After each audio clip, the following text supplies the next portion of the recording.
Oh my God. Don't think he's working today. Why did you move down here? You're all down there. Well, Jay clearly wants me to sit here because he put all of my. Well, you always sit there. You can sit here. You can sit there. I'm good here. It's like, we called you here today for a discussion. Well, we're at the table. Yeah, I know. We have a quorum? Thank you so much, Jay. All I care about is we have quorum. Do we have quorum? We have quorum, All fine. right. That's all we need. Right, because you count.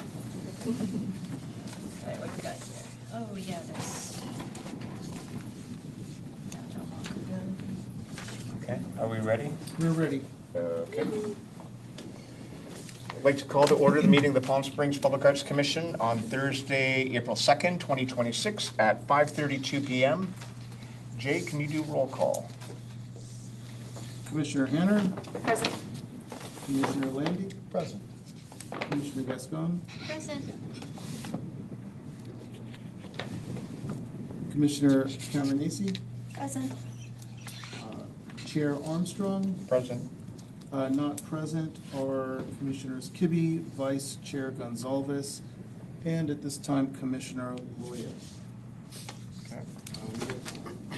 Would someone like to make a motion for acceptance of the agenda? I have one change I would like to make, and that is, actually, no, it's fine, because it's just discussed. We didn't approve on the agenda. Yeah, so we're fine. Yep, no changes. Would someone like to make a motion to approve the agenda? I make a motion to approve the agenda as written. A second. All in favor? Aye. Natasha?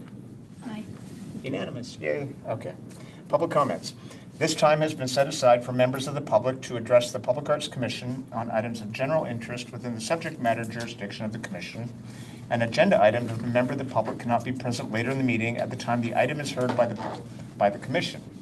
Additionally, members of the public may address the commission on each item listed on the posted agenda at the time each item is heard.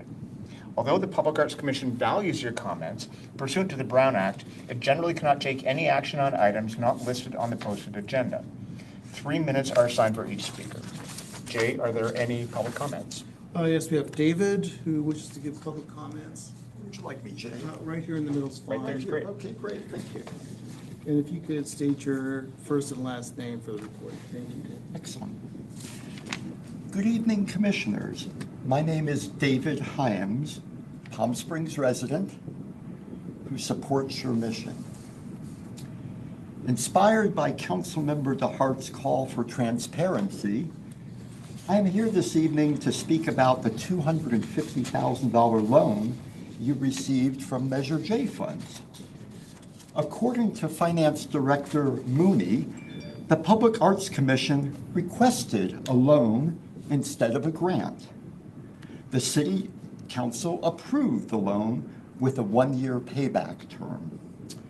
Now, 6 months later, Chair Armstrong has approached Measure J Commission at their March meeting to ask for $100,000 in loan forgiveness. I strongly encourage you drop this proposal. Going forward will only diminish commission integrity. If you require more time to fully pay back the loan, ask for it. If you require additional project funding, ask for it. Do not rely on these sort of tactics to get funding through a backdoor sort of attempt. Fully pay back the loan. You guys are wonderful. You're better than this. Thank you very much. I will say, we don't need to address your comments, but I just wanted to clarify, there was a couple points I think you misinterpreted. One is, I don't think it was the 1-year payback. That's what, again, No, it was. Director we- Mooney, in a Q&A Yeah. to him, sure. But okay, go No, ahead. it was Yeah. in the, there was no date mentioned in the staff report. Interesting. And the reason why we In the asked. is- council records, it shows that. I can only say that, but yes. And then in terms of why we made the request for $100,000 is they asked for permanent signage. on the thing. So we said, well, that if you're going to have permanent signage, you need to contribute to the process. That should be a given to all Measure J projects where there's that sort of capital investment, where there's something that can be seen. They should have a little metal plaque. I'll be discussing that with Measure J in a couple of weeks, yeah. And that is the intent, but Sure. if the work is, or the money is being refunded, it's not permanent within our collection. Mr. Chair, we should limit discussion on this Yeah. item. Yeah. Okay, thank you for your comment. Thank you. Absolutely.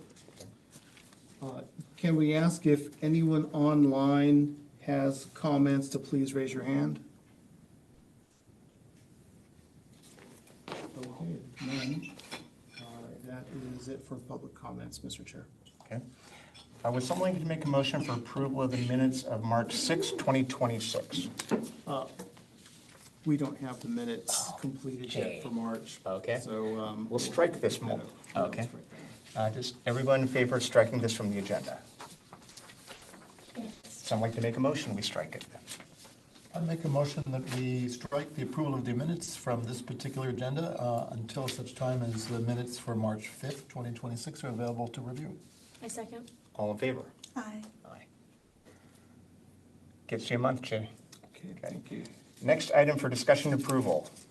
Approve temporary Blue Zone funded Super Bloom mural by artist Chris Ramirez on the downtown south parking garage light well, south facing wall, north facing wall, and west facing wall. So let me give you some background on this. Chris Ramirez is a former commissioner of the Public Art Commission. And he served honorably, and we were sad when he stepped aside. And he reached out with this idea with his design firm, with his wife, of they wanted to do something on this mural palette in the downtown wall. And it sat there for a while. And I did some digging, and I reached out to Public Works because they're responsible for that. And I said, do we have permission to use this for a mural? And the head of Public Works came back and said, we have no problem with that. This has to happen, this has to happen, and this has to happen. And because this is city property on, a city building on city property, we don't need to host public hearings on this. Okay? And so I spoke to Chris and I said, this can happen, but rather than giving it just to Super Bloom, because they came forward, I want to turn this into a program. I want this to be something that we can offer other community artists and other community groups to put together. Now, key and what's interesting about this is Chris came to us with backing. There's no money being used by the Public Arts Commission or the city to install this. So I did write up the proposed program, which is in your file. And the idea is that this would be a mural opportunity that would happen on an annual basis. A community or community organization or a nonprofit group could come with an artist attached, but they have to pay for everything. It will be up there for at least a year.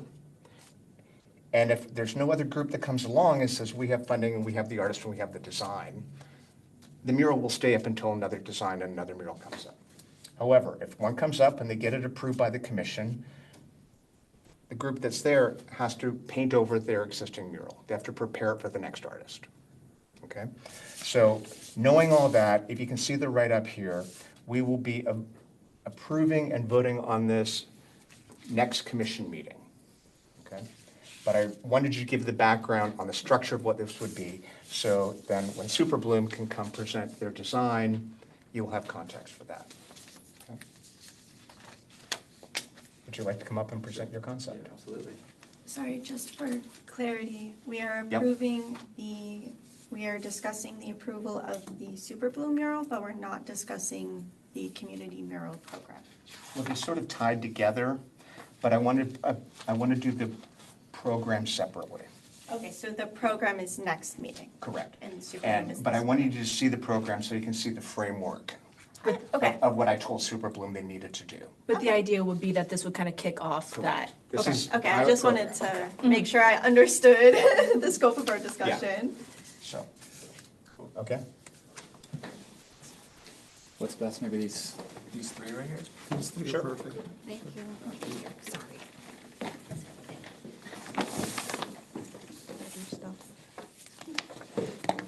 Hello, good evening Chair Armstrong, Jay, and members of the commission. My name is Chris, and I'm here with Diane and Alexis. And the three of us are all local residents here in the greater Palm Springs area. Quick show of hands, how many of you have heard of Blue Zones, or maybe are familiar with the documentary on Netflix, or the books, or any of the concepts? Okay.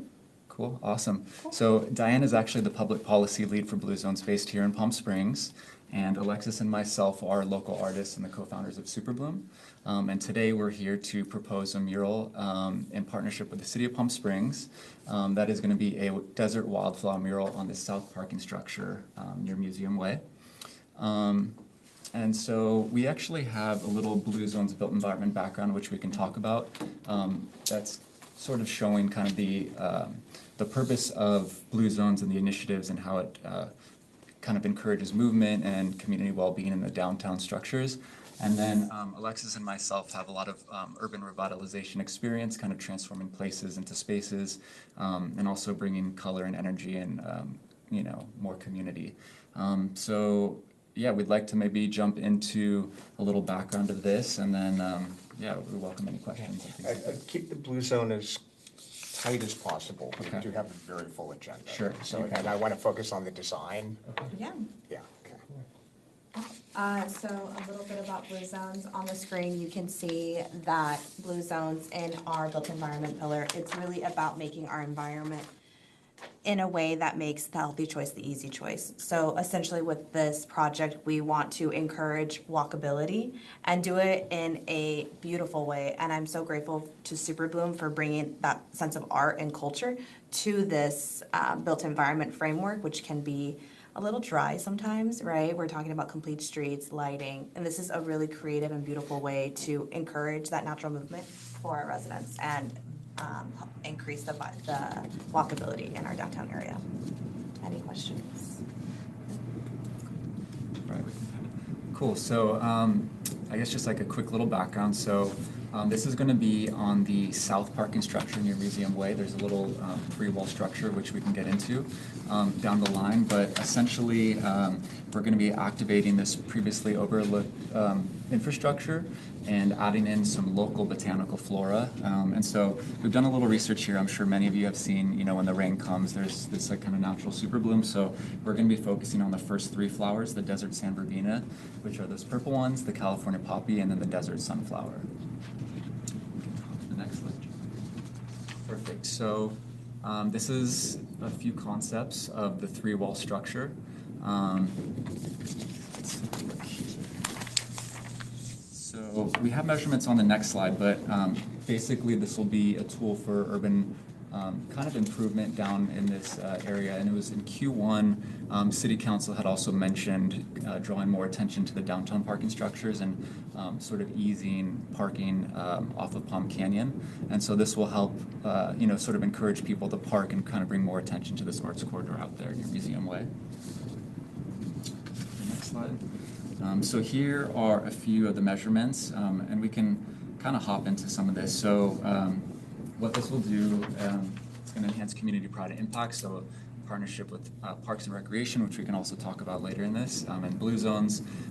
There's going to be a community engagement component here. So with some of these walls, we'll be opening it up to locals and the youth, and also the community of Blue Zones to come out and help paint this to kind of bring a sense of community pride. It's also going to solve the walkability and parking imbalance, so drawing attention more to like these underused areas and kind of rebalancing traffic flow. And again, we said that people can kind of park at the flowers, just drawing more attention down to that area. There is plenty of parking downtown, and both parking structures on the north and south, they actually connect. So if you've ever driven down through, the whole thing connects. So there's also plenty of parking there, so this will help with that. And then we spoke to a local developer around the area that always says that there's a lot of kind of graffiti. You can kind of see it covered up on these three walls, but this will help enhance it. And Alexis, in my experience, doing a lot of public art and murals on walls also sort of curbs the vandalism and people tagging over things. Also, too, the design is made to be really simple, so again, it's easy for the community to help paint. And then also the inspiration is, if this parking structure wasn't built these natural wildflowers would be growing there. So it's also to paying homage to the land and the nature that grows on our land. Yes, and it's important to highlight the community activation.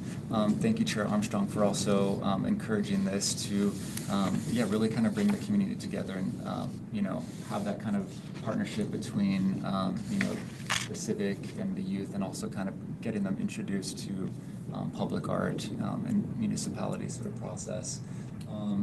And when you have the community help paint, they feel a sense of ownership to the piece, Exactly. so they're less likely to write their name on it. Tag and stuff, yeah, exactly.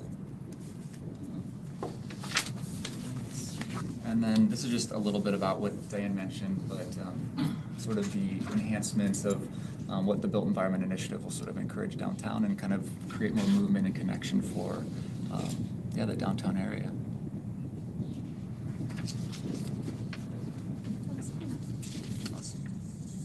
Any questions?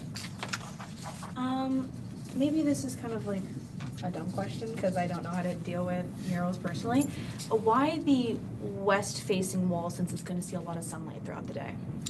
So we wanted to encourage the whole three sides of it, and we use like the highest quality paint Right. and seal. So that west-facing wall, it would just kind of be, we wanted to enhance that whole area. So it would be the north-facing wall, west and south-facing.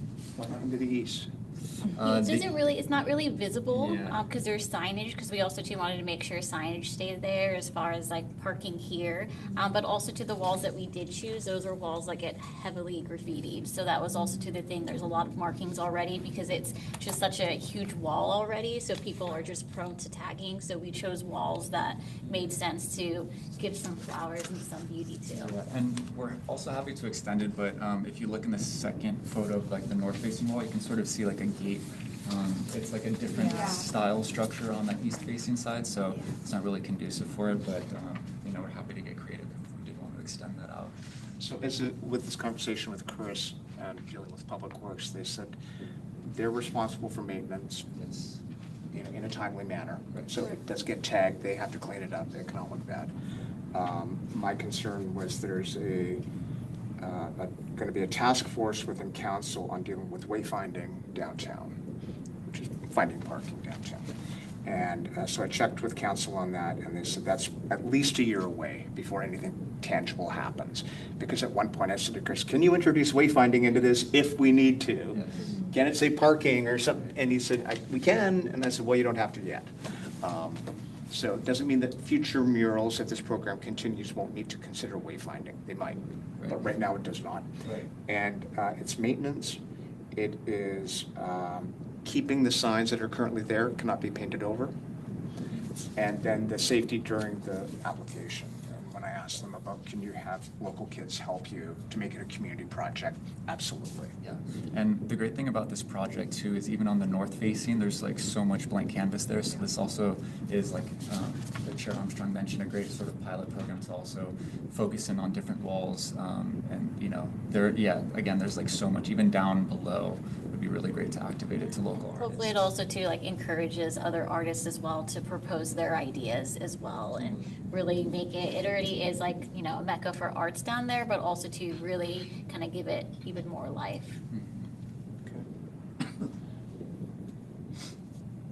Any questions? I think most of my comments will be for the actual program, which we'll be discussing next month. But you can see why I separated them, because dealing with this is one thing, and some of the things came up which impacted this write-up. Yeah. But right now, we're focusing on this opportunity that they're paying for, and the design is done. So, Blue Zones will be contributing the financial part of it, and then Super Bloom will be doing the actual art and the community outreach and bringing people together. Exactly. We will be doing it as a collaborative effort. And at one point, their goal was to do this on the World Art Day weekend downtown, but we just couldn't line up the scheduling and approving and everything in there. So it will not be during World Art Day. I don't know if you guys are going to be down soliciting people. you could. When do you propose to do this? Because we are getting into the summer summer, months, so it might be a little exactly. difficult to have people gather outside. Totally. So October is the goal, so there's a Blue Zones Day in October, and so that will be the focus since we can't make it to World Art Day as far as timing wise, and October is the perfect season to also kick off the new season and also to, you know, outreach as well with Blue Zone and Super Bloom. It gives us plenty of time to reach out to the community and, yeah, let people know what we're doing and hopefully get tons of signups. And October is National Arts and Humanities Month. Even better. September, October is also when garden and horticultural groups recommend to start seeding and planting for the spring. So It'll be great. I wonder if there is or you could contact Friends of Desert Wildlife to see if, you know, maybe to be able to have like little seed packets available for people as kind of like something they could take after they're done painting the mural. Yeah, I've been seeing a lot of people like planting wildflower packets like in their gardens and things like that because they're easier to curate. For sure. Yeah, we've been doing that. I mean, I've gotten those cards that somebody in the garden, you just put it in your garden. Anyway, let's stay focused on this. Okay, there's a lot to talk about with wildflowers. I also appreciate and while it would have been wonderful to have this activation happening during World Art Day, I do appreciate the fact that it creates an opportunity for community members to bond throughout the year rather than only in April. I like that it allows for sort of community involvement in the local art scene throughout the year as well. So that is something that I'd like to flag that I appreciate about this project, and hopefully future proposals may sort of provide that component as well. I also think it's really nice visibility of local plant life as well. Yeah. Which I think in terms of Palm Springs specifically, because people are gearing more towards desert landscaping, that's something that's definitely being a little bit more, you see it more often, but I think on a floral range, I think that's really interesting. And as well as in terms of timeline-wise in October and things like that, I think it's right before we hit like the boom of tourism. So you'll have a majority of like actually local people and people in Palm Springs that will be working with it. I think that's really great. And what's one thing to mention, since we're discussing wildflowers, Prescott Preserve will be doing tree planting on the preserve during the month of October. And we've been working with them to redo wildflowers and have those be planted in the preserve. So this all honestly just ties in really nicely with the work that we've already been doing. So I just have one design comment, and that is people will want to take pictures in front of these. Beautiful. Yeah, but they will want to. Just make sure that you have, so if there are children, some of the flowers are behind their head, not way above their head. Okay. Particularly the verbena, I mean, it's beautiful, but just, I would make sure that there's some down a little, Okay. that they can, I can just see these little kids pretending they're flowers and making that fun. So again, think of size and petite people. Yeah. Yeah, and that's the great thing too is Palm Springs Parks and Recreation, they're on board, so for this October date as well, so it'll be great to kind of bring in more of that youth too. Does anyone else have any questions or comments on the design? Did you? Yes. Okay. Are these your illustrations? Yes. Oh, super. You should sign them. Yes. The renderings don't show them as signed works of art, and people might see them in a different way if they see an individual whose name they can read is associated with the art. Who's paying for it? Super, or sorry. Blue Zone does. Blue Zone is. Oh, Yeah. okay. Oh, Yeah. super. All right. Yeah. Thank Yeah, you. we also have a mural that was painted by the community, that was signed by the artist, I forget her name. It's right next to the museum. Oh, Is it the Tia? Unity one? Yeah, it's Tia something. Yeah. Yeah. That was paid for by the Public Arts Commission. So, yeah, I think she had a precedent there to bring in the community, but still sign her name, so like, Which one? Yeah, so she had kids help, but she had to Are do we a lot talking of about Sophia? yeah, I think so. Sophia finalizing of it. Enriquez? Are we talking about Sophia Enriquez or a different mural? I'm sorry? Sophia Enriquez's mural or a different one? That's the one that runs sort of perpendicular to the museum. It's only about 2 feet tall. It's close to what's, It's by Crawler. Yeah, by crawler. With the faces, right? Yeah. Yeah, it's all these That's so faces, and cute. its name is Tia something, I forget. Mm-hmm. And she was a teacher, artist, and she had some of the students painted. her. Yeah. It's adorable. I wish it were bigger. You know, it looks a little too delicate for my taste.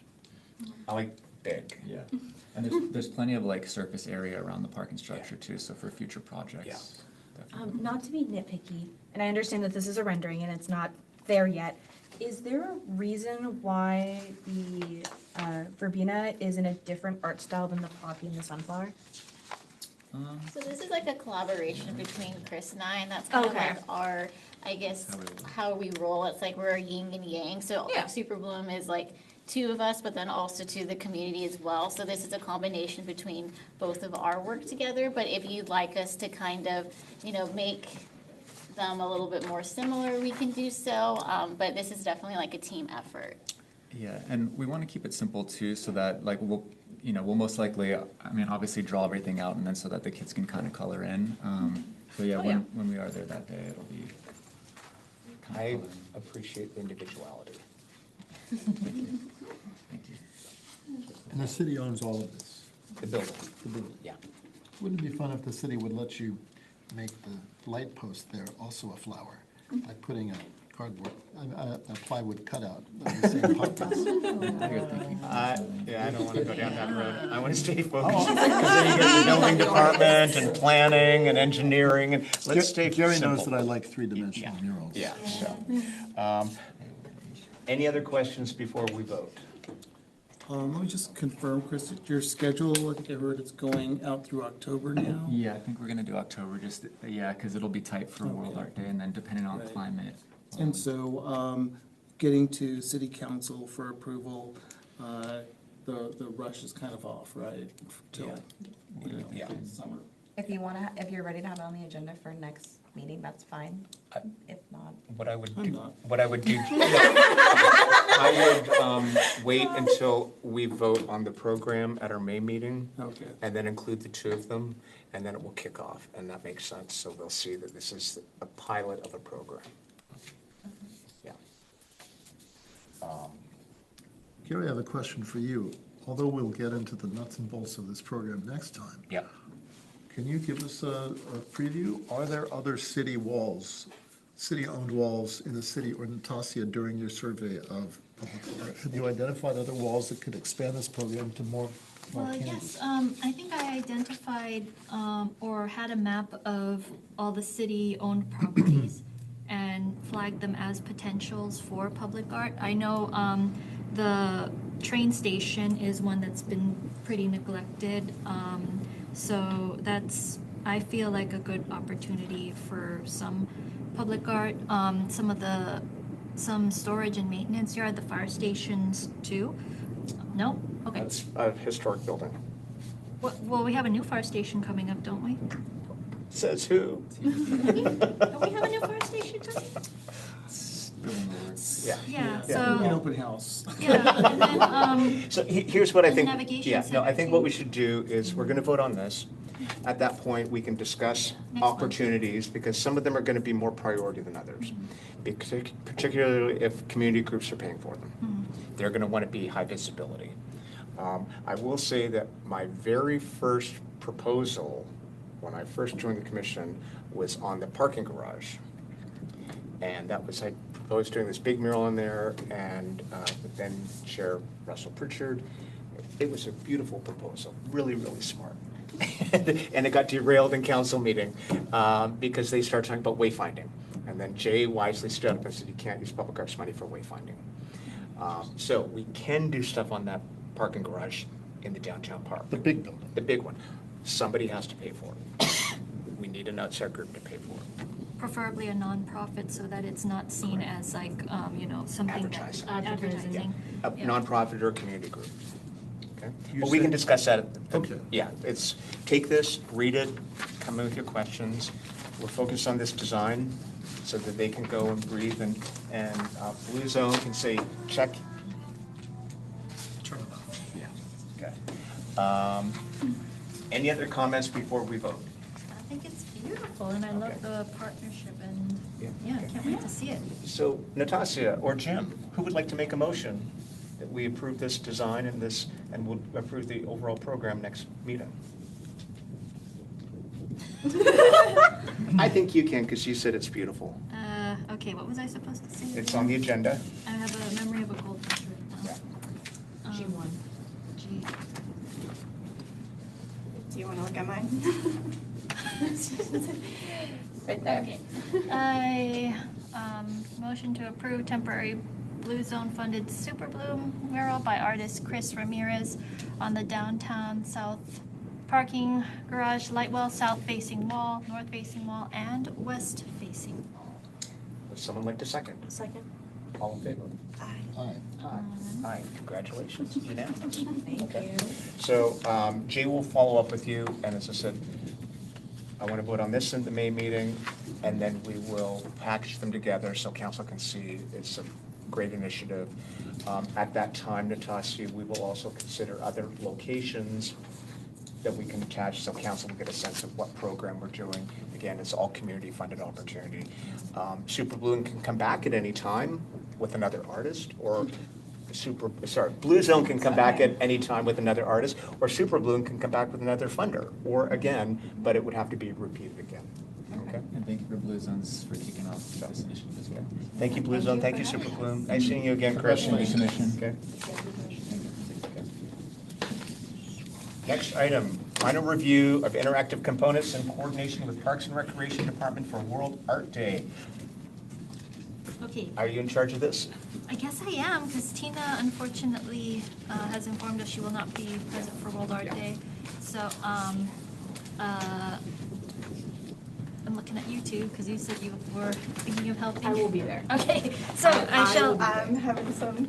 Yeah, so I shall read, we were coordinating, we weren't able to meet, but I basically, we had, mini discussion previous meeting about what we were looking at, and gave that to Krista Lynn. And so, like Gary proposed in the previous meeting, because Parks and Rec had a limited budget this year. Yeah. We proposed options that were different from the hats from last year, and Parks and Rec, Crystalline settled on getting little cloth tote bags for people to decorate. And then also Tina had mentioned she noticed how Taylor Swift's friendship bracelets were becoming very popular, so Tina proposed to have a little activity where people can string beads together to make necklaces or bracelets, which I think would be a very good creative project. And then we have here leftovers from last year. This is the tablecloth that marks the Public Arts We don't need it Commission. out. No, yeah. Okay. But we also have the Public Arts postcards. So Yep. Crystalline will be giving us stamps. And so we're encouraging people to come in and write a postcard to whoever, and then we will provide the stamp, and then I will provide a box. This will be stuck to a box so that they can literally just drop it in, and then at the end of World Art Day, I will be taking it to a mailbox. And so that's a interactive component, one of the interactive components there, to share our public art with everyone, and giving visitors and even local residents an opportunity to interact with the public art. And then what else? Yeah, postcards, converse, and setup will be at 8 a.m. So we need to be there, find parking. And who's going to be there? I will be there. Okay, so, and then I will be there, and then Janan, do you think you're gonna be with us, or maybe later on, because it's Let from 10 to 2, I believe. So Okay, let me confirm some stuff. I am having some personal matters. yeah, no problem. So I'll see what I can do.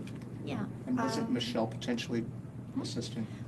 potentially. I haven't heard anything Okay. from her, so potentially there. And then if anyone just wants to drop by, you're welcome to. Bring you an iced latte. If you want to bring a coffee. Yes, please. Javon might show up. Actually, you know what? Maybe I can show it. No, I'm kidding. There will be food booths and other stuff. Bribes and incentives. Yeah. No, we can't call it a bribe. Incentives. Incent, there you go. Yes. So once I confirm my availability, would I just send an email and then BCC you guys? So it's not. To just confirm the times there. And the basic gist of it is that we'll be manning the booth. We'll be having the tote bags with, last year we had paint markers and fabric paint.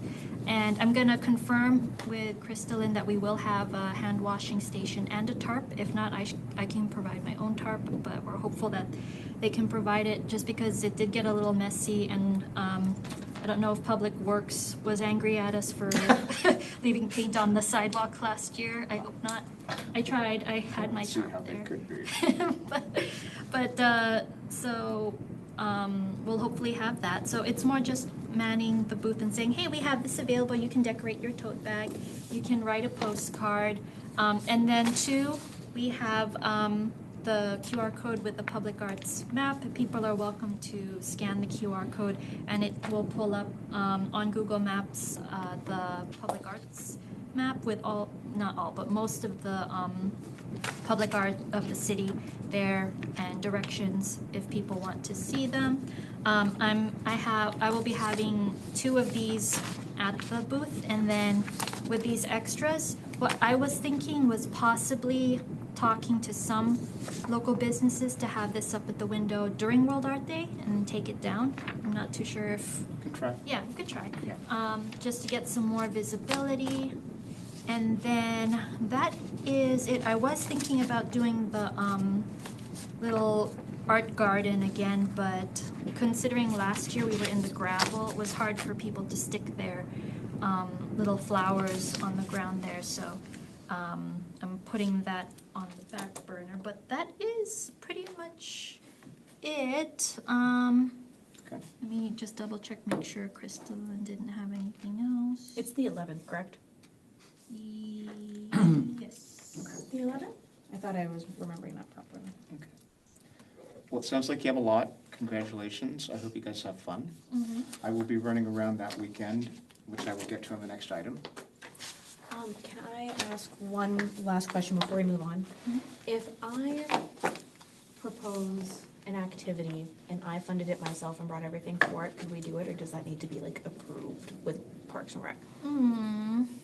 What's the activity? I was thinking It's not because archery or anything. no, axe throwing. No, because the theme is like art throughout the world. I was thinking about bringing a globe and stickers, like small stickers, for people that maybe aren't from Palm Springs to bring and mark on the globe where they're from. That's cool. I mean, yeah. You know, if you completely funded it, that's fine. We only had to get approval from Parks and Rec because they were They gonna were fund funding it. things. So Yeah. if you're gonna use your own money, there's no issue with that, I don't think. And it's a public activity, and I sincerely doubt anyone would have any objection to stickers on a globe, so. I was just making sure in terms of like logistics. I think you could bring it over, and it will be nice to see who's in town and where they're from. Great.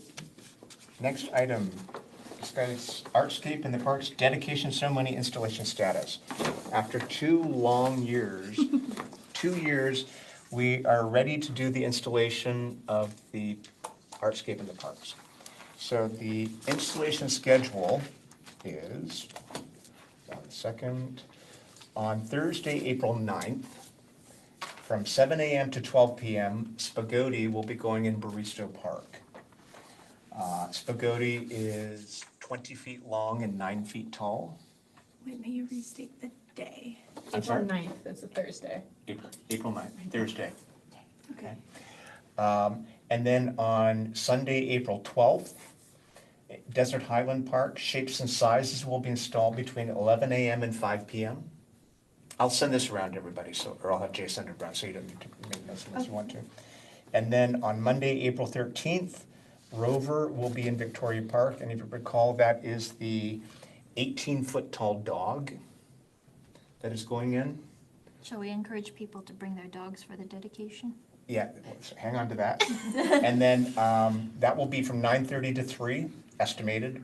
And then the same crew is installing dancer number 6 in Gateway Park from probably 3 p.m. to 6 p.m. Okay. So again, these are all substantial pieces that will change the complexion of the city, particularly, I think, Spagoti and Rover, just because they're so big and dominant. The dedication ceremony will be held on World Art Day, which is April 15th at 10 a.m. in front of City Hall. I just signed off on the press release, so once that's finalized, that will be circulated to you. And that will be on the steps of City Hall. The mayor will be speaking. All of the artists will be present. I'll be speaking, so it'll be really funny. And that will be a nice event. If you haven't been to a dedication, you've been to one, Natasha, haven't you? Honestly, For pillars. yeah, it's nice and big, and it's joyous, and it's very thankful for the commission as well. For April 15th, what was the time for that? 10 to 10:30. And then for the first two pieces, on the 9th and the 12th, what were the times for those? Now, those are just installation. Yeah. Okay, so the first one is 7 a.m. to 12 p.m. in Barristo. And then on the 12th is 11 a.m. to 5 p.m. in Desert Highland. Okay. Now there, Are we allowed to stop by while they install? I'm sorry? Are we allowed to stop by while they install? Absolutely, I encourage it. Yeah. Like, get out of our way. It's, the best thing is taking, watching them lift stuff off on the crane, Yeah. and like Spagoti, which I said is 20 feet long, is 5 separate pieces, so they have, because it's so heavy, and the dog, I think, is 5,000 pounds. So that's in 3 separate pieces. So it's good to see, because you understand how public art is put together as well, and the fabrication of it. Now, there also will be artist receptions at the pieces in the parks. Right now, the one, and this is not finalized, but Barristo is happening Tuesday night, April 14th. I'll send the information around. Victoria will be the morning of April 15th. And Gateway will be Tuesday night, April 14th as well. Probably a little staggered from the one in Barristo. And I'm waiting for confirmation of one in Desert Highland. And the artists will be there and the community will be invited as well. Okay? Any questions? Okay, I encourage everybody to come to the dedication ceremony. I think it's, as I said, it's good for the commission. And it's, the work is going to be really impressive when you see it in place. Okay. Any questions on that? Okay. Next item, discuss commemorative collection and city attorney revisions to proposed public ordinance amendment. So Jay submitted our comments to the city attorney, and what he got back were comments on all the ordinance changes we asked for. So really, the ordinances on the commemorative are just the back portion, basically the last page and a half. Yeah. All these other changes are when we ask the city attorney to bring our ordinances up to date. These are not any changes that we've requested that we think need to be done. These are just bringing us up to date within the jurisdiction in the state and the county and everything. So there's a lot of stuff in here that we need to discuss separately. I was like, Jay, what the hell is this? But the one to focus on is a commemorative. But what I'm going to do, because as I was reading this, I was like, wow, this is really serious. This is heavy-duty stuff that will probably be in place for 5 to 10 years. I want to set up a special meeting for us to discuss this in depth, because I think that it is, we need thoughtful time to consider it. Right now it's 6:15. We're not going to be thoughtful on it. But what we can do is we can discuss overall the commemorative collection language. I read it, and I think it matches pretty well what we did. They had some legal framing of things, which is like, oh, that's better. That's a nicer way to say that. And then Jay will follow up separately to set the time for a special meeting to review the entire document. That was my question. Is Yeah. it just for commemorative or is it the entire thing? Because I think it makes sense, we were focused on the commemorative, and again, it makes sense on the selection process and how we accept it and everything. Well, we need to mirror updating when we accept things that are public art into the collection. You know, we need to, and things that we've learned recently, like we need to see proof of funds if you're doing a public art piece that isn't in the commemorative collection. We focus on commemorative, not the other part. Does that make sense to everybody with this? So let's not spend too much time going over this, but if anything jumps out in the commemorative, It's pretty much what we had agreed to last meeting, right, but just Yeah. put into the ordinances. yeah. Yeah, reading through it, it's kind of like everything we already spoke on, but said really fancy. Like legalese, yeah. Mm-hmm. There was one change that I was like, oh, that's much better. We talked about it, where we said, you know, we're like a community group. We have public engagement. Yeah, and they had, Oh, it's what, point B down towards the end of this back page? They also have they also define meaningful public engagement in the definition section as well. So that, I think, is also helpful, the clear defining of what meaningful public engagement is.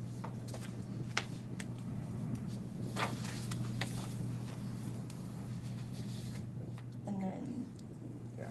they also define what counts as written support.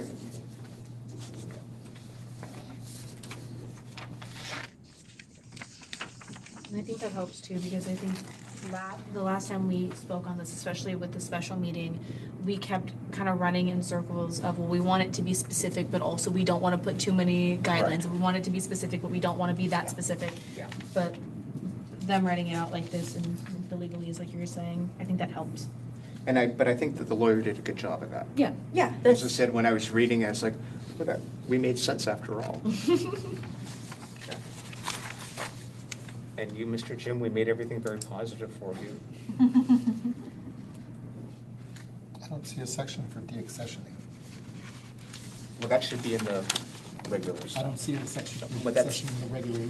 But that's what I said at the beginning, is these don't reflect our changes. This is what the code. And, but no, it's to ensure that we're up to date with the state. And Just as long as we don't forget that important. no, there's other things we don't have to do. So I guess that, do we need a special deaccession policy for the commemorative collection, or is it going to be overall? It'd be overall, yeah. And that's what they state here, that it's a sub-collection. Sub-collection with its own additional rules, but under the umbrella of the. Correct. Because it'd be approved differently. We don't want something to be representing a specific demographic in the city if that demographic in the city doesn't support its representation. I'm trying to think, because like, for deaccessioning a commemorative piece, like, you know, the controversy with Frank Bogert, so there would be objections to that. I think that would be a little bit more heavy than if it was just a piece of art, if you know what I'm saying? Well, even in the state of California, you can't deaccession a piece of artwork because you don't like it. Legally, it has to follow that it no longer supports the program, whatever the goal of your program is. You can deaccession things for the fact that it's beyond repair. Its cost outweighs its benefit to repair it. But they're very specific. You can't say because we don't like it or we find it offensive. You can argue it's offensive and it doesn't follow the program, as long as our program is defined, and the Palm Springs Public Arts Program is defined as to beautify the city and, you know, represent the people that live here. So those are the sort of things we'd have to follow, what the state says you can do and you can't do. Okay. And to your point, we want to ensure that we give enough room for people to interpret, but at the same time give them boundaries. Yeah. Okay. Structure. Because there were a lot of things in here that I was like, we didn't ask for this change, and there's other changes we asked for. You know, one of the things I asked Jay about is we have money waiting for certain pieces to be created and installed. How long do we carry that money for? You know, some of the pieces we're carrying for 5 years now before the piece is installed. It just occurred to me that requiring full funding for works, if they're going to be categorized as commemorative, makes a higher threshold for their execution than art that isn't in the commemorative, that we as a commission decide we want to spend some of the city's, some of the taxpayers' money on. Mhm. But that's why we put in there unless directed by city council. Gotcha. So we could pull something back and say, we would like to associate with this as well Yeah. and add some Yeah, the Pride Monument. art money to the Yeah. project. Okay, You know, good. council said put some money towards the AIDS memorial. Where does it say Gotcha, that? as long as that's possible. Yeah. Because Yeah. under Yeah. this subsection A here, 'cause we provide said proof prior of that full we would- funding for all costs. It seemed to me that it was saying, you have to show that there's full funding. Well, I mean, with the other pieces we've said before, we will give you our portion of the donation. We need to ensure you have the rest of the funds. We don't want them to put something in the ground and then say, oops, we're out of funds, we need you guys to pay the other 100,000.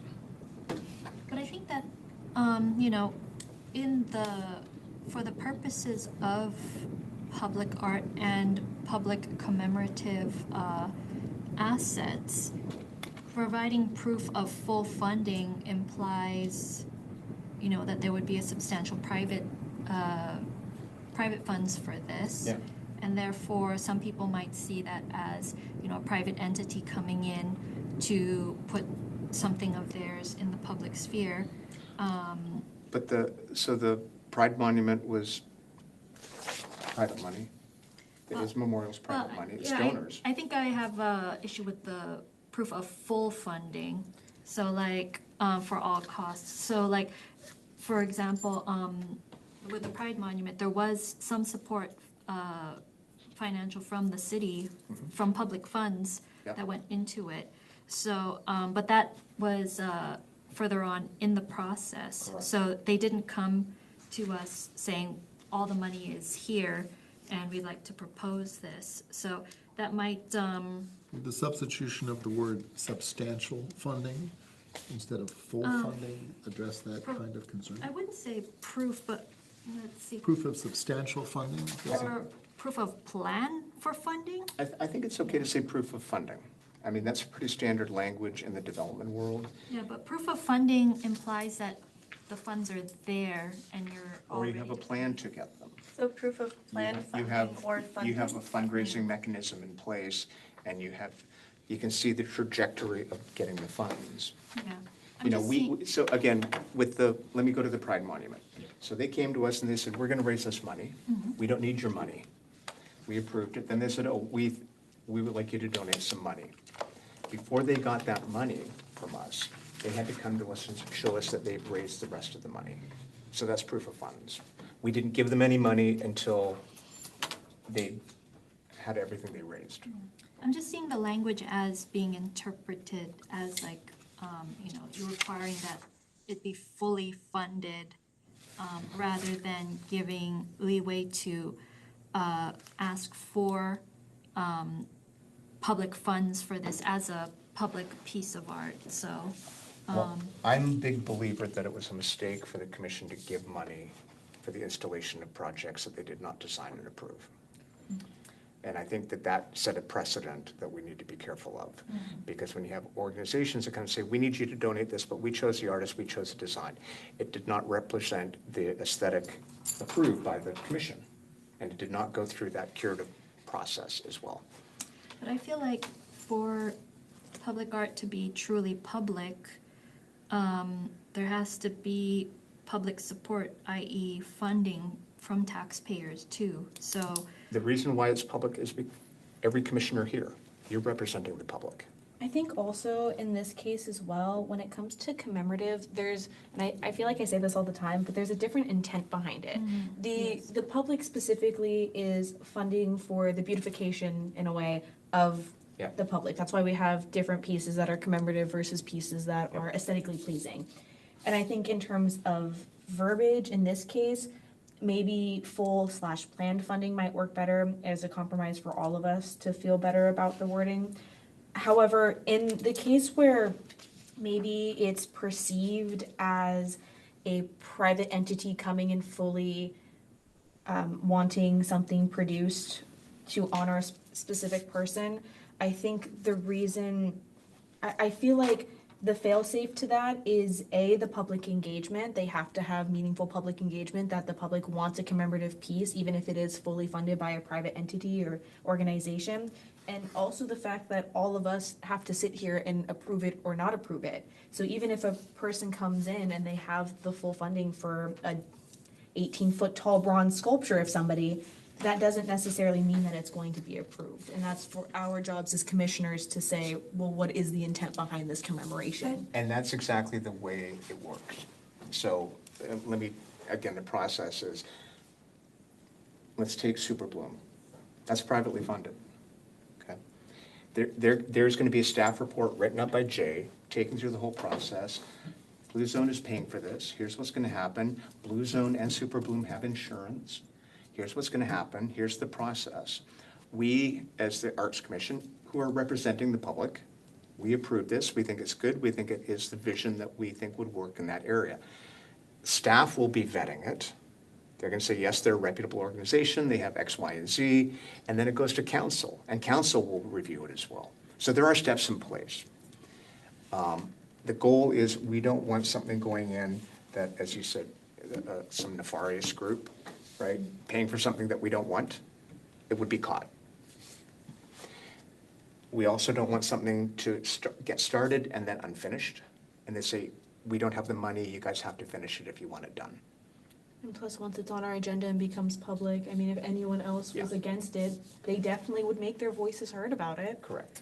I think I see the point both about we don't want art to sit, but also Natasia's point about how this can, about how full funding is a very strict type of phrasing, and that also it does encourage people, not people, like it encourages a specific type of private backing in a way that smaller community organizations may not be able to participate in the same way. I support amending the language to be more in line with sort of what Jim and Lily were saying about potentially saying we need to have proof of like planned funding or proof of substantial funding. I'm also thinking, I also support that framework as well, because I mean, I work in the construction industry. You can get quoted a specific thing and then 3 months later, Yeah. it's completely different. I think we should allow at least A little bit of wiggle room. a little bit of wiggle room, but still be like, we do need to have a sign or like demonstration, like that we won't have to, that, how do I say this? That this can get executed financially. Yeah, I think in a way, I think keeping it as just full funding, I think does kind of push the narrative of, maybe not elitism is the right way to say it, but it does kind of that upper echelon, the 1% that can't afford it. So who's paying then? I'm just, No, seriously. So like if we look at probably the majority of the pieces in the early collection, yeah, they were privately funded. right. Boga statue, the Kennedy bust, you know, the list, all of those were privately funded. And they were then gifted to the city. And those were mostly commemorative ones. Yeah, I agree, and I don't think that by changing the language, it's going to change the action. I just think that it's important for us to allow that. But what would the alternative be? How would the funding come about? So, what other municipalities are going towards, rather than accepting gifts or donations of art pieces as they are, a lot of them are moving towards creating works of art based on public engagement and what the community is desiring. And so prioritizing getting the community involved in not just the selection process, but also in the creation and manufacturing of the art as well. And so I feel that, you know, public art should be given a public ownership. And yes, that also includes not just the engagement, not just people coming in, like you said, with them painting Yeah. and being part of that mural as part of the ownership, but also in terms of financial as well, public funds. So I feel like even in the commemorative collection, the public should be allowed to be given the choice of allowing public funds to be put into something that they feel should be commemorative in the city. Does that make sense? It does, but I feel like there, some of the again, language. you know, I'm not an elitist. I completely understand. I'm a practical person here. And that's what I'm saying is we cannot allow something to begin if we don't have the funding. Yeah, and I understand that part of it, but I think my hang up is just the use of full funding. So full implies that it's completely. We can't start until you have 25% of your No, funding? no, I'm thinking that, you know, it should be an option that, substantial, yes, but there should be, people should be able to have a public contribution somehow. So it's not 100% fully funded by a private entity. So, Does but that here's make the sense? secret, which everybody in this room knows. The Public Arts Collection is funded by developers. It is not funded by public money. It is developers' money. So what you're talking about, I don't disagree with. We don't have the funding mechanism set up as a city to do that. Well, The then, only way we have that mechanism set up is private donations. If it's a tax on developers, yeah, it's a doesn't that tax. count as public money? It's It is a tax. If it's a tax, doesn't no, that count as it's the public permit money? fee they pay. We get a percentage of a permit fee. Well, isn't there also, in a way, to Natasia's point, the fact that if there was a real push for public wanting, for the public to want a specific piece, that council could advise us to fund it as well. Which is what it says. Right, that's Yeah. the only So- thing where I see all sides of this. I just think, and while I understand your practicality and I agree to it in a sense, I think for me, it's the appearance of it being so absolute. And this is something that we've gone over with the ordinances before of you must do this, you have to do this, where we've already kind of revised a lot of that out. I think, and I'm sure if Lori was here, she would have something to say about it as well. But I think just at least the appearance of it saying, you know, having that little bit of leeway, because I don't really think that anyone is going to propose a commemorative piece without having full funding anyways, or substantial funding anyways. And I think as well as when they come to us about wanting a piece done and putting that out in the public, that gives them the ability to fundraise and things like that. I just think that it's important to have at least a little sliver of hope for people that aren't So here's That's the, completely here's, rolling in That's, it. Here's the- that's my, okay, and that's again, what I agree. Again, this is With not Lily. disagree with you, I'm being picky in here, because the difference is, it's not commission generated. Yeah. The language is, it's a gift to the city. So if it's a gift to the city, you're not saying, give me, here's a gift for you, I want you to pay for it. And that's what it says at the top, you know, a gift or donation to the city. So, I see it both ways. If there's a community groundswell to say, we really want X, Y, and Z art, they would come to the commission and they'd say, here's what we would like you to do. We will deal with X, Y, and Z. We can help contribute to the funds. Then it would be commission generated. That would be the way to do it, to your point, get the community involved. But if it's a gift to the city, it's a different funding mechanism. Now, whether we say you have to have proof of funds or a plan of funding, we need to show that that they know the value because they're getting a tax benefit from the donation.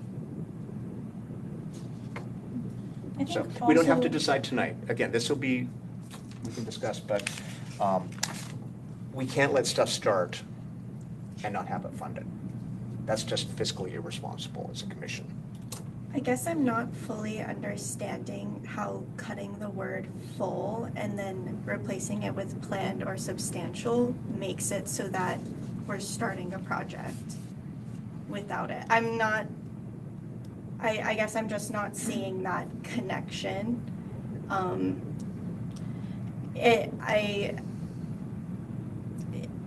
Yeah. I think maybe the issue is that if we put substantial, we don't put full, and that's the only word that's there. And let's say that substantial is 75% of the funding. I think where the chair is mentioning is where does that other 25% come from? And how can we be sure that it's going to happen? Because in my understanding, there have been previous projects, maybe not while we've been here, but previous projects that have gotten 50, 60% of the way through, and then the artist has to pull out, or we can't do it anymore, and then we've, because money wasn't fully there. But I don't disagree with you. You know, The again, thing let's is, go back there's to always other- that risk with construction projects. I also There's think, always that risk. I also think though, but for this in particular, I think when it comes to gift or donation, because this is in the form of a gift or donation, if a entity or someone wants to produce a piece and gift it to us or donate it to us, and they're in charge of producing the piece, the full proof of planning in this case, funding, in this case is in terms of installation, signage, maintenance, conservation, which I think prior we've all agreed on the fact that they need to be financially responsible for this piece since it is being gifted or donated to us. And in terms of fabrication, I understand some entities aren't going to produce a piece that isn't going to be accepted, but I don't know, I don't think full should be there, but I also understand why it is. So we're running out of time and we've got other things, so again, we can discuss this further at the special meeting. I encourage everybody to read this carefully, the whole thing, in context, knowing the first 2/3, 3/4 was not language that we asked for. It's bringing it up to date. Most of it we can't change, specifics we can, and there are other things missing that we need to add in. Okay. But those will then need to be ensured that they're consistent with at a state level as well. Okay. But this is the sort of discussion we need more time for. Yeah. It's important points, it's just, unfortunately, we have a full agenda. Speaking of language, Jay and I worked with the city attorney and brought the language in legalese for the extension. Coincidentally, I was in 2 other commission meetings since this meeting, and they had commissioners abstained, and the chair said you cannot abstain. So they switched their votes very quickly. There was a third one I was not at, but I heard about it, that they tried to, no, you cannot abstain. So this is the Really policy. cracking So down. that's my next comment, which Yeah. is, can we strike out public arts abstention policy and understand that this will apply to all the city commissions? No, Why not? because each one decides their own. Oh, So they're reviewed by the lawyer. This is not a policy, this is a legal issue. So, or let me rephrase that. Well, why isn't Abstaining it- is not a legal issue, it's a policy issue. So this is the policy that we've written up. In the Well, sense that, why wouldn't this be appropriate for all the city's commissions? Your jurisdiction is over the operations of the Public Arts Commission. You can recommend it to the council and maybe suggest, with how great this is, you should make everybody else do this too.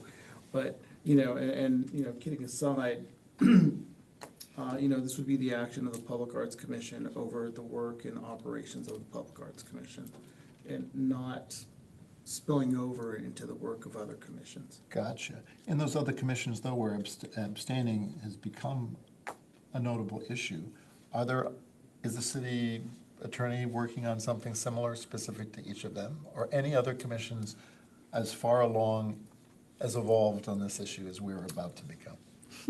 I believe so, because it's, we were not the only commission here to have brought this up. Other commissions and staff have said, yes, we've been dealing with this. So it's out there, and as the chair mentioned, they're actively saying now that you cannot abstain. So I think, So we sent this to 2 other departments, and they gave feedback as well. So, like everything, art goes first. Okay. Is there anything that anybody has questions on? Yeah, so in this concerns? form, it's something that we as a body can. Correct. For ourselves. Correct. To make it citywide, it would need to be a higher political Council. body, council, that Council. says we Yeah. push it down. So we're in a favorable position, which is we're Exactly. governing ourselves here. Exactly. And then we can say, this was successfully implemented on the Arts Commission. Okay? Who is the appointing authority referred to in the last sentence? Is that the mayor? No, that'd be city manager, or city City manager. council. City clerk? city The council. appointing City authority. council? The ones who Oh, yeah. Who okay. appointed us? approve you Yeah. that you want to Because I commission. remember being interviewed Yeah. by the mayor, Okay. but was the Yeah. appointment made by the mayor or by the? The mayor would have been, what I typically see is they establish a subcommittee to do the interviews.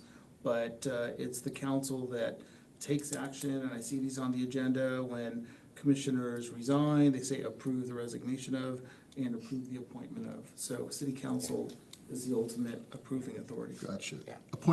So appointing authority, it's just curious to me that they're using the term appointing authority without specifying who that is, as if it can change or slide up and down. Are you ever the appointing authority? Or rather, whoever is the chairman the appointing authority? No. No, so it is a higher, Well, my confusion with this is I do know there are certain instances where, for example, if a commissioner is absent for 3 meetings in a row, the chair can go to the city clerk and say, I want them removed from the commission. And that's built into the ordinance. Yeah. So, which is approved by the city council. the ordinance governing commissions writ Governing large. commissions, right. Gotcha. So in that sense, one could argue that the chair is the appointing authority within the commission if they can say to the city clerk, this is a problem. In a sense, yes, but, you know, as it's already, you know, part of the rules, that you as the chair now, you have that authority in the commission ordinance to make those recommendations. Yeah, and that's probably inherent in the language that may be referred to. Well, Gary, we love you as the chairman, but if I become a chairman in future, are we handing me as the future tyrant chairman Yes. the ability to unappoint other people? Well, without- if certain conditions are met. Yeah. Interesting. Yeah. So- And then repeated at the beginning of this clause is also not defined. How many is repeated? 2, 3, 6? How many free passes do I get to abstain before I become a repeated recuser?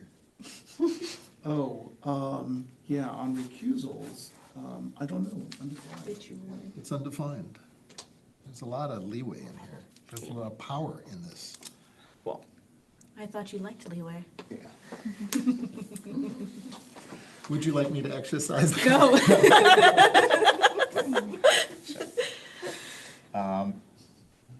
It's strong, Gary, it's just imprecise. Okay, no, that's fine, that's fine.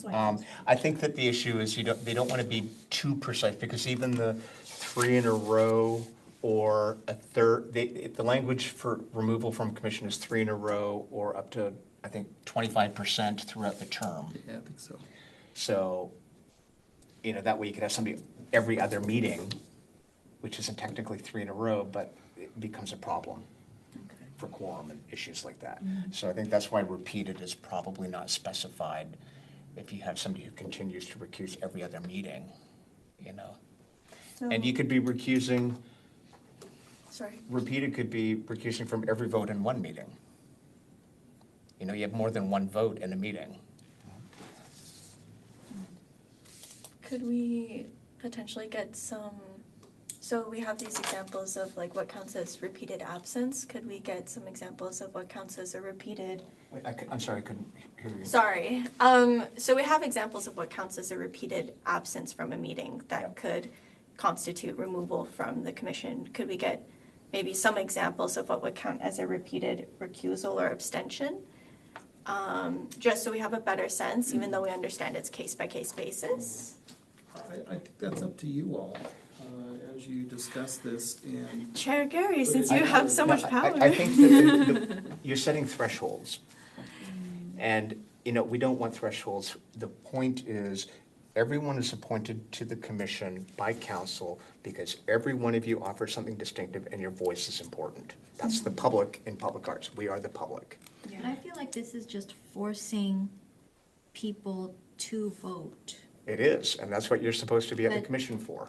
But, the fact that abstentions exist mean that we have a right to utilize No, them. abstentions do not exist at Palm Springs City Hall. I think that They are a policy, and they do not like them. I But think when it does comes. do we have a formal, or do we have something formal that says that abstentions are not allowed in Palm Springs? According to the city lawyer, we were appointed by council to vote. I'm just saying as somebody who has served in other, So what you were, cities and other places and, you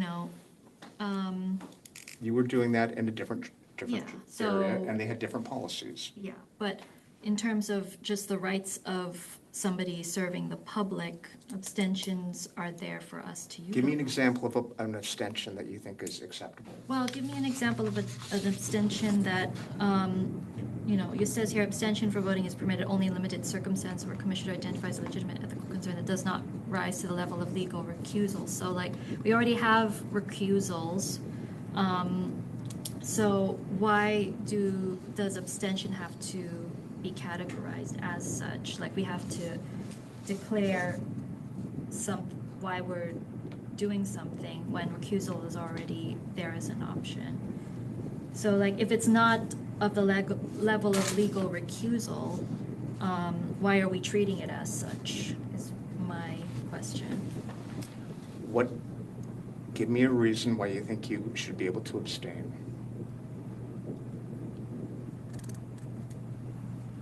Do we need a reason, or is it just an option to vote? We have three answers to vote, yes, no, or abstention to where No, we you don't have have a two. sufficient. You recuse, yes or no. And if you intend on recusing or abstaining, you have to announce it before the discussion.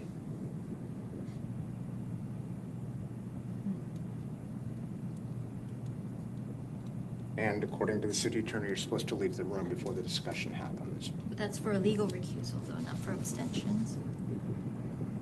I don't know, I'm just, I want to hear what you think would be an appropriate reason to abstain.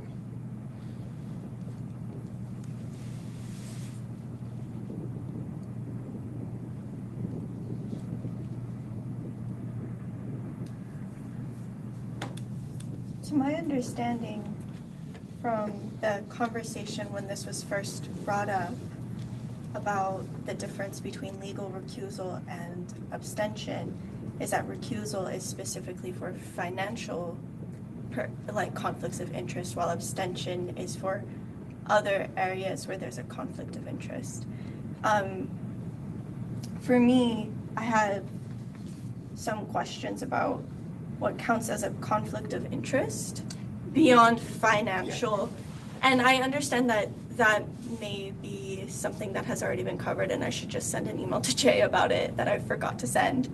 But I do also have some questions because I know another commissioner, I believe it was Commissioner Loya, Michelle, brought up the question of what happens if you realize, in the middle of the discussion, that I have to abstain, there is a conflict of interest, and what counts as a significant enough conflict of interest. So I think that's sort of where So those are, some of my questions are coming from, so because I understand why we're appointed. the City of Palm Springs does not have a policy on abstaining. It's that simple. There's no policy, so it's not allowed. There's a policy on recusing. As you said, it's financial interest. If it helps put a roof over your head, you have to step aside. You also can't be part of the discussion. So if in the middle of the meeting damn, I have a conflict of interest, you have to announce it at that point, you have to leave the room. You can't wait until the vote. For recusal, you have to Recusal, leave the correct. room. To my understanding, with abstention, you can say, I need to abstain from this Again, vote, but you those have to stay are in the policy room. discussions on abstaining. Palm Springs does not have a policy on abstaining. Well, what is the state's policy on abstaining? It's up to the individual municipality. So, trust me, we checked. We dealt with the city manager, the city clerk, the city lawyer. The city lawyer has signed off on this. I don't like it, but I can see what Gary is saying. I can Yeah. understand what Gary is saying. This city, as a matter of policy, is saying, in return for service on commissions, we need you to take positions. Yeah. There's There will an be certain- expectation. There will, Yeah. you are expected to take Yep. positions, even if difficult. You can remove yourself from those decisions for these narrow reasons, and we call that recusal. But while abstention exists in many other contexts, or like conscientious objectors can say, I will join the military, but I won't pick up arms, we don't have that option here because it's the policy of this city for us to participate as we do on whichever commission, that we have to take a view one way or the other. And key is we are a public-facing group. We are it is taped. We're here to make those decisions. And people are to know where to make them. If you can't make those decisions, you should not be on a commission in Palm Springs. I'm trying to think of an example. Let's say, so I don't have a financial, like, let's say there's something that comes up, I have I'm trying to be very specific here. Let's say we'll go back to the Frank Bogart sculpture. Yeah. And there are people, I'm a student at the California Indian Nations College, and there are people who come in from my school on both sides. And so making a vote in front of my student body would affect, how my student body perceives me. It's not financial, it's strictly, personal, friendships. Quality of life. Yeah, quality of life. Or in a workplace so- situation as So well. therefore, it would behoove me to abstain, because to make a vote publicly for that and Then putting you my should not stance. be on a commission. You're making public-facing decisions. You have to stand by them. Or there's the other question of, like, say you're in the like, this is my concern sort of with, like, a conflict of interest, and as it ties to it, you could be sitting at this table and your employer walks in. Yep. And it's like, that's technically, like, is that truly a financial conflict Well, of that would be- interest if they might fire you for Well, that would be retaliation? that would be a legal recusal there, because, you have grounds to say that, if I, But you need to do it at that point. Okay. You can't sit through the meeting. You can't try and guide the decision. I also think You that can't you're try saying and your guide the manager decision walks in here beforehand. and fires you off of a vote you make is kind of crazy. they can do that though. They But- do that. Like from This an isn't- HR This standpoint. is It's- an it's so- at so will again- stand.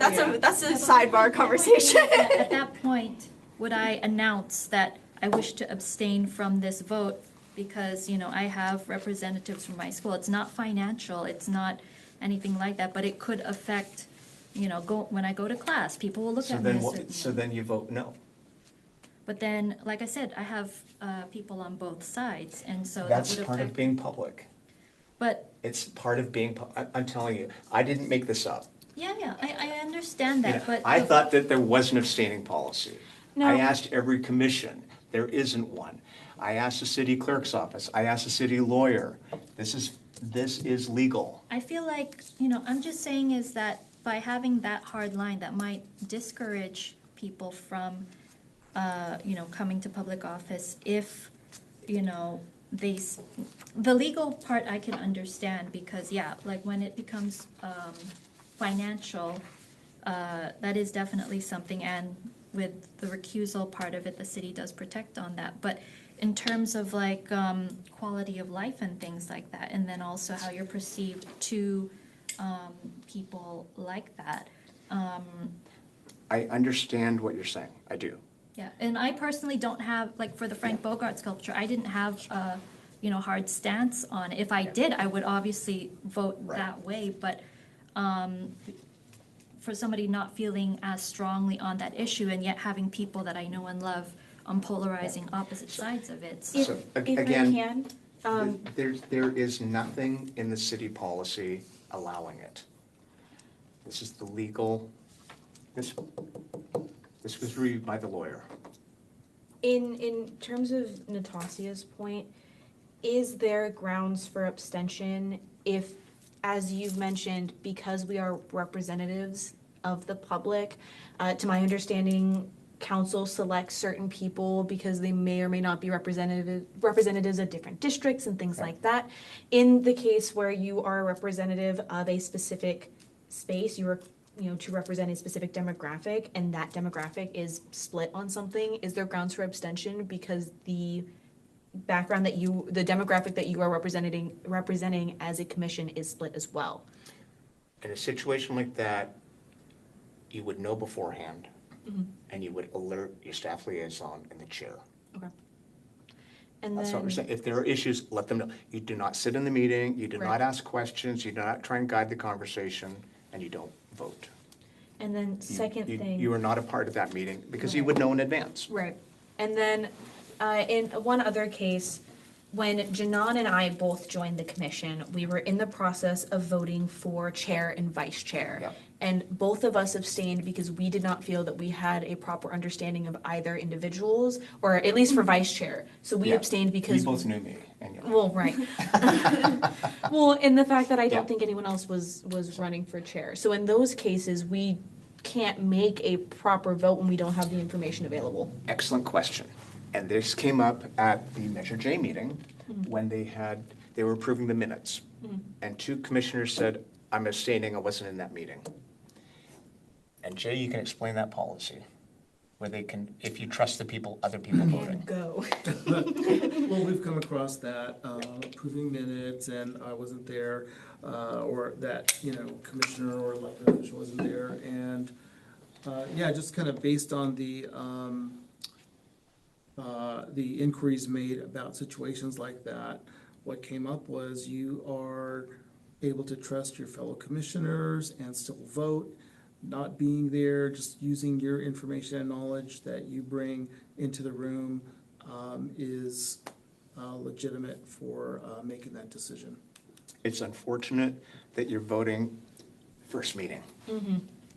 I get it, that's awkward and it's unfair.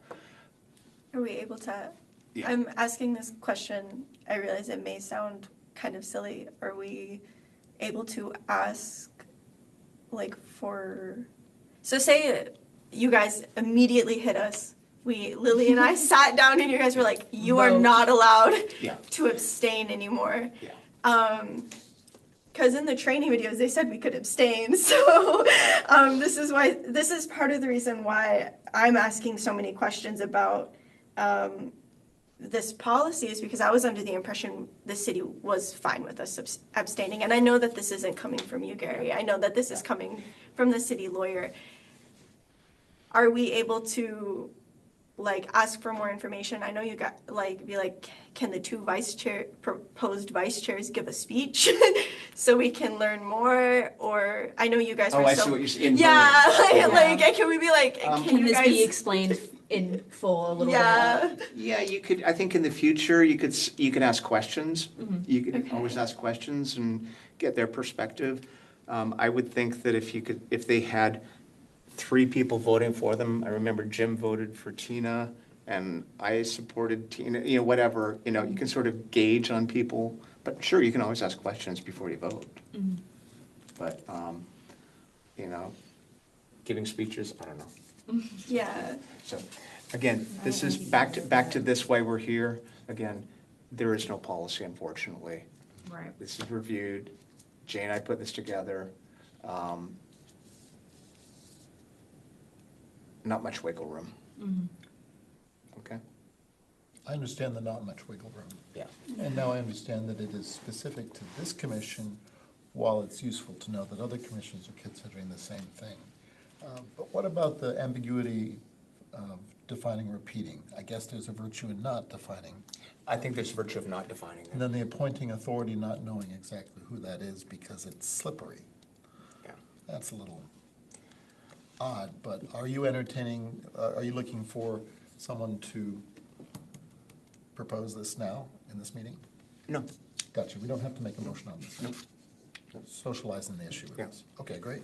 I also Good- think it's in good terms, work. I also think in terms of repeated, just briefly, I think earlier on in this draft, it also mentions that in terms of recusals and abstentions, those things are made clear to the staff liaison and the chair in advance. And therefore, in those terms, if there's, a good reason, I guess, then I think repeated recusal or abstentions to an extent can be forgiven as well. Now, just to clarify, what I thought recusing and what I thought abstaining was, my understanding of it meant, if somebody was previously vocal about something, That was my understanding. that they could not vote then, if your opinions were known, because you're supposed to be making an informed decision in this room. Right, with the So information. if I provided. was an advocate against the Lucy statue downtown, and then it came before us, I thought that meant I could not vote, because I thought I had to abstain. That's not true at all.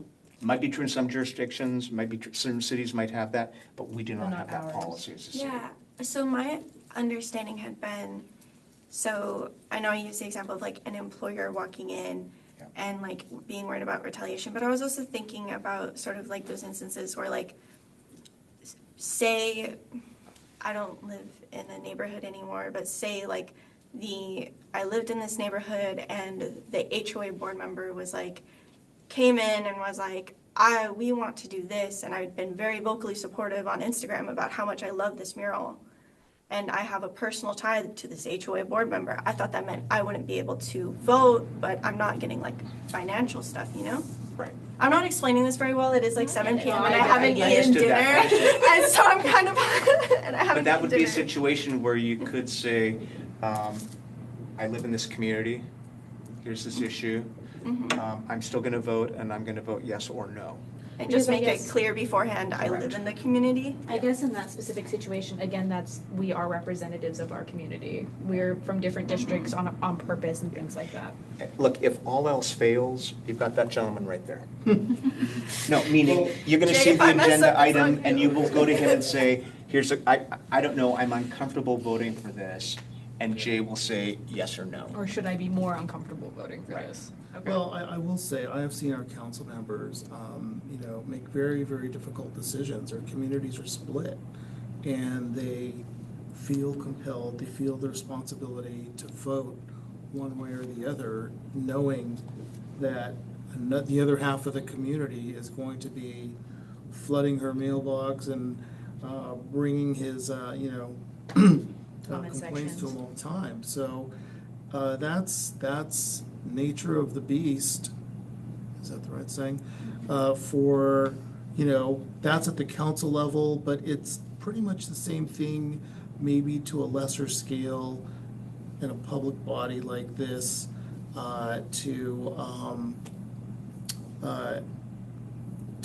to make that decision and stand by it, so. I recall, I think it was Councilmember Garner having to vote on the navigation center in her community, where she had people who did not want it, but she knew that the city needed it. And she said, this is a very tough decision, here are the challenges, and she voted for it. Yeah, because she's Understand. representative District 1. Yeah, so that happens. That's what it is being in a commission, is you're making Yeah. tough decisions. What I would say is if you're making tough decision, articulate your decision. Explain why it's a challenge for you, but why you're voting. You're allowed to speak about that. Okay. Next item for discussion. Budget. Jay, do you have any budget updates for us? I can put some information on the screen if you like. Sure.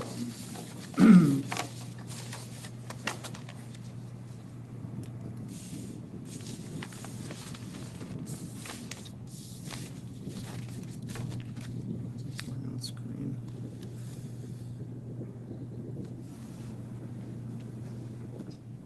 All right, I'll try to be quick.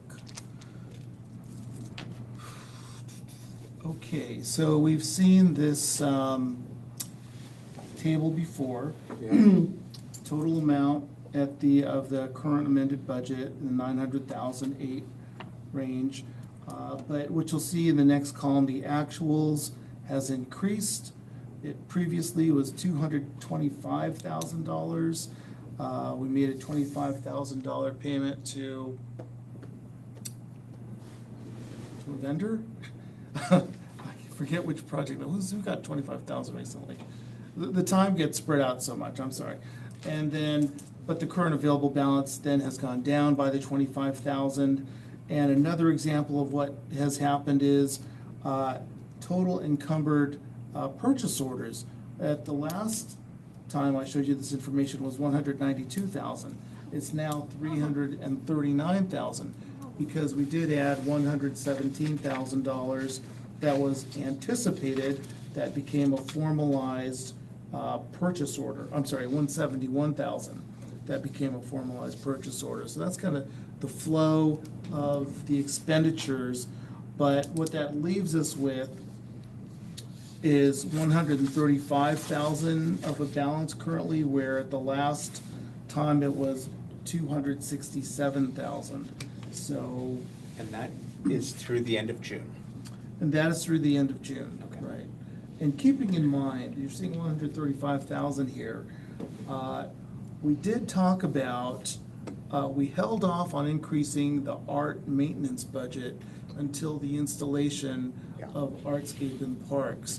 So now that that's gonna be done, there will come a point in time when we have to revisit the maintenance budget to increase it to cover Artscape in parks and other Yeah. projects we had left off. So that is where we're at. Beautiful Shade, the only update on that, I think, is it's still going to be delivered here in June. That, I haven't heard anything since the last meeting. That's my understanding also. Yeah. Next item is art maintenance inventory. Anything to toss in? Still going at it. There were a couple of memorials that are actually considered public art, so they were added to the inventory.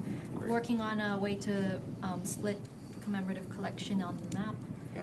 Or a designation for them. And then once you send out the information for Artscapes in the park, they will be added to the map. Great.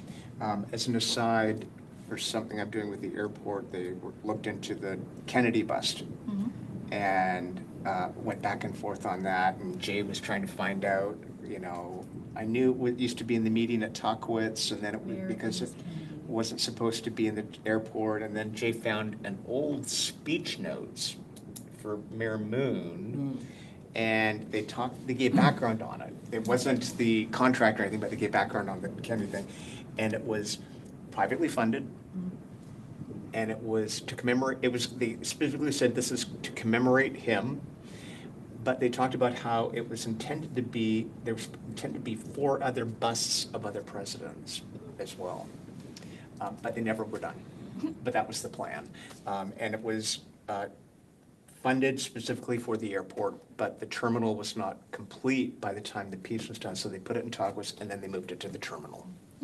So that was great finding from Jay because it gave us destination, intent of commemoration, how it was funded, and what the strategy was. So I'll send it around to everybody. It was really interesting reading it. Yeah, and then there was also that memorial for aviators that, when I looked at it, didn't look like a piece of public art, but it was definitely a piece of public Yeah. art. I found the documentation, Yeah. so I'm sure I'll be finding a lot more of those. And then, just adding those to the collection, and then once the newer pieces are installed, they'll be added to the map. What might be fun is once the map, the walkable map happens, when you click on, say, the Kennedy bust, you could put the notes as a PDF or something like that, or background Yeah, on we it. discussed that with, Yeah. what was her name, Jay? I forgot. Megan, Yeah, we discussed that with Megan, and then in the map that I have on Google Maps, I am putting a link there to the public file where it does have all of that information. So with over 200 pieces, it's a slow slog, but I'm slowly going at it. So Yeah, that's a lot of work. Sure, no Congratulations. It's well appreciated. Last is Art of Taming the Horses. We're still waiting for the floodplains document to be signed, and then we will go from there. Commissioner agenda requests and comments. Mr. Jim, anything? No? No. No, my God. No, my God. No. No, no, no, no. Yes, World, Riverside Arts and Culture Month was a success. It's this month, isn't it? No, it was last month. Oh, So, They had all Riverside, of the things at Yeah. my work, I saw it when I yeah, went in Riverside the other Arts and day. Culture Month, is this the one? No, this isn't the one. I had several passports. Is it this one? Okay. Where yeah, see, look. Wait. I went to a bunch of places, so that was a success. Got to see public art everywhere. So that was a success with Riverside County, and here in Palm Springs, we're celebrating World Art Day, and yeah, so Great. everyone come to World Art Day. And one last thing I wanted to, I checked in with Delos, who's the artist who did the Creature Alley.